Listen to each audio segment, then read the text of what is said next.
Pessoal, agora nós vamos para o nosso segundo vídeo.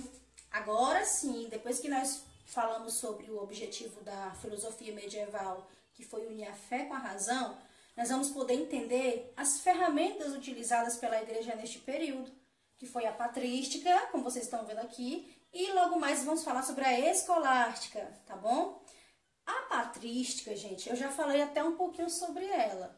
Lembra quando eu falei para vocês que os primeiros padres da igreja, eles criaram obras apologéticas que tentavam defender a fé por meio de pensamentos racionais? Pois é, esses primeiros padres, né, foi por eles que se originou o nome patrística. Por isso que é patrística, porque vem de padre, primeiros padres, tá bom? Então, nada mais, nada menos, a patrística, ela foi justamente esse conjunto de obras apologéticas, tá? Feita pelos primeiros padres e também por um grande líder, que é Agostinho, bispo de Hipona. Vocês vão ver isso no livro de vocês. Vou deixar na descrição do vídeo bem direitinho, tá bom? Vocês podem estar acompanhando no livro também. Então, essas obras apologéticas, que são a patrística, ela vai perdurar do século II ao século V, tá bom? Do século II ao século V. Só que ela vai ser dividida. A primeira fase vai do século II ao século IV. Neste período, os primeiros padres vão estar liderando. Agora, do século IV ao século V, quem vai estar aqui como o cabeça da patrística vai ser Agostinho, tá? Ou Santo Agostinho. Muitas pessoas chamam ele de Santo Agostinho ou Agostinho. Ele era um filósofo. Um filósofo, sim, gente, ele era um filósofo. E qual era o cargo dele da igreja? Ele era bispo de Hipona, tá? Eu coloquei aqui. O cargo dele era este, vamos dizer assim, né? E Agostinho, gente, é muito interessante falar um pouquinho sobre ele também. Porque é pedido em provas, tá? Do Enem, já veio questões sobre ele. E eu vou agora falar um pouquinho sobre Agostinho, porque falar de patrística e não falar de Agostinho não é a mesma coisa, tá bom? Então, gente, Agostinho, ele foi natural de Tagaste. Ele é natural de Tagaste, lá no norte da África, tá? Ele é africano. E Agostinho, ele nem sempre ele foi filósofo, ele foi da igreja, nem sempre ele foi um clero, foi parte do clero. A história... Pronto, então, gente, aqui, como eu falei pra vocês, falar de patrística e não falar de Agostinho não é a mesma coisa. Então, o Agostinho, antes de ele se tornar bispo, um filósofo que foi líder da patrística, eu vou falar um pouquinho sobre ele, tá? Antes de ele se tornar seu líder, ele não tinha uma vida muito santa. A história ela vai contar isso, se você for pesquisar. Né? Ele era um cara... gostava de beber. Ele vivia uma vida leviana. E ele sentia um vazio na alma. E que constantemente ele se perguntava pelo valor da vida. Qual seria o real sentido da vida. Tá certo? E aí ele se converteu ao cristianismo. Se tornou um filósofo renomado e grande líder da patrística. Onde é que você vai ouvir falar sobre a vida dele? Como eu falei para vocês, que ele vivia uma vida leviana, com mulheres, com cachaça, né? Gostava de beber, era da pá virada. Ele não tinha uma vida muito santa, não. E onde é que você vai encontrar a história de Agostinho? Na primeira obra dele, autobiográfica, tá? Então, vocês vão ter a oportunidade depois de pesquisar um pouquinho sobre ela, porque eu vou passar um exercício depois.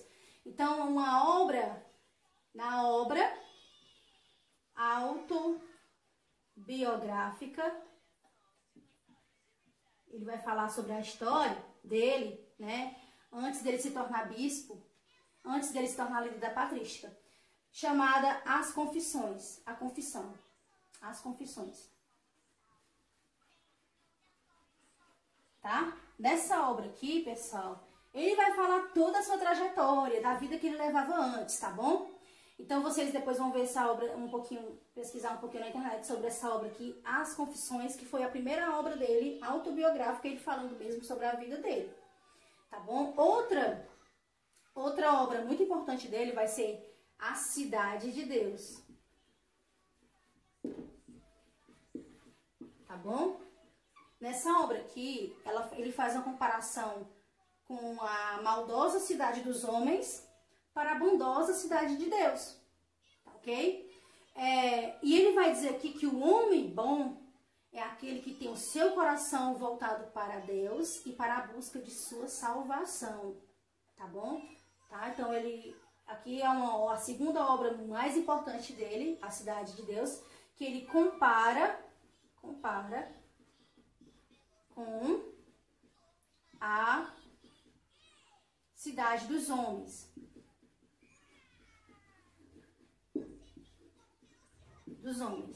Claro que aqui ele vai dizer, né, que a cidade de Deus ela é muito melhor e muito mais esperançosa. E que o homem bom, como eu falei, é aquele que tem o coração voltado para Deus e para a sua salvação.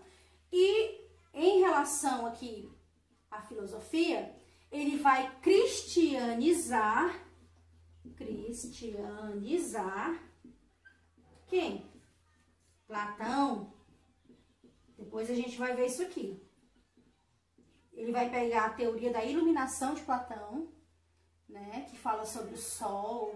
Depois eu vou explicar isso melhor para vocês. E ele vai colocar aqui a questão da fé no meio dessa obra de Platão. Tá? Então, este aqui é a patrística. Isso é a patrística, conjunto de obras apologéticas que do século II ao século IV foi liderada pelos primeiros padres e a partir do século IV ao V por Agostinho, bispo de Hipona, né? Que não teve sua vida lá santa, ele teve a sua conversão ao cristianismo, mas antes disso ele conta a sua vida, né, tortuosa que ele levava aqui na sua obra As Confissões. E uma obra importante dele que fala, né, a cidade de Deus, compara a cidade de Deus com a cidade dos homens.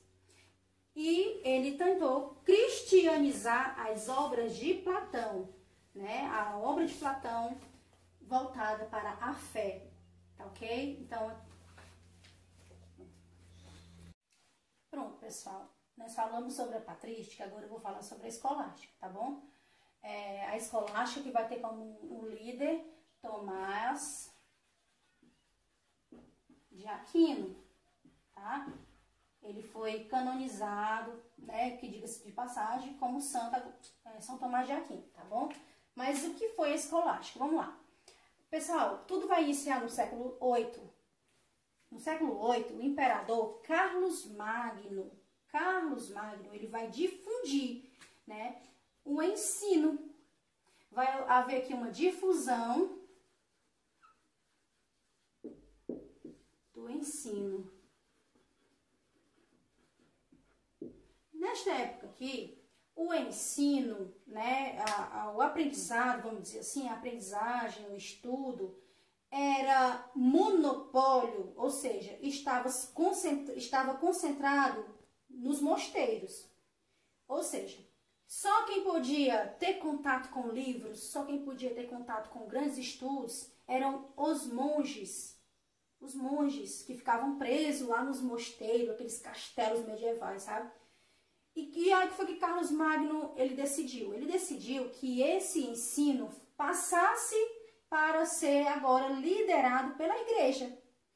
Por quê? Porque ele queria que aumentasse, né, a questão do estudo, que outras pessoas tivessem acesso ao estudo. É claro que aqui vai ser mais as pessoas da alta classe social, tá? Mas aí o que ele objetivou, Carlos Magno? Tirar dos monges e colocar sob liderança da igreja, porque isso ia fazer com que o estudo ele ficasse mais próximo das outras pessoas. Então, a igreja passou a liderar o estudo aqui, tá bom? Então, houve a difusão do ensino, né? Que ficou sob a liderança da igreja. A igreja, anota aí no seu caderno. A igreja passou a liderar o ensino, tá certo? E o que vai acontecer aqui? Vai ser incrementada algumas disciplinas no currículo aqui. Vai começar a ser estudado gramática, retórica e dialética. Olha só. Esse trio de disciplinas vai ser chamado de trivium. Então, as pessoas vão começar a estudar A igreja vai dar, uma vez que os padres, né, eles eram altamente intelectuais, eles tinham muito, nessa época existia padre médico, existia padre que era professor, como hoje muitos padres ainda lecionam, né, mas isso aqui era muito típico da época. Só quem tinha todo o conhecimento, basicamente, era o clero. Então, eles começaram a ensinar gramática, retórica e dialética. Nós vamos chamar isso de trivium. E também vai ser passado a ensinar a geometria, a aritmética, a astronomia e música, que nós vamos chamar essas 4 disciplinas de quadrivium. Então, nada mais, nada menos que essa nova fase da igreja vai ser chamada de escolástica, que vem de escola. Ou seja, a igreja vai passar a ensinar novas coisas, tá certo? Então, é só isso, gente. Escolástica foi a implementação dessas disciplinas. A trivium, gramática, retórica e dialética. E a quadrivium, geometria, aritmética, astronomia e música. Sob a liderança da igreja e Tomás de Aquino. Tá? Então, isso foi a escolástica. Vamos dizer assim, esse grupo de escola, esse grupo de ensino. E Tomás de Aquino, ele vai ser muito considerado porque ele vai tentar cristianizar, anota aí, Aristóteles. Aristóteles, tá certo?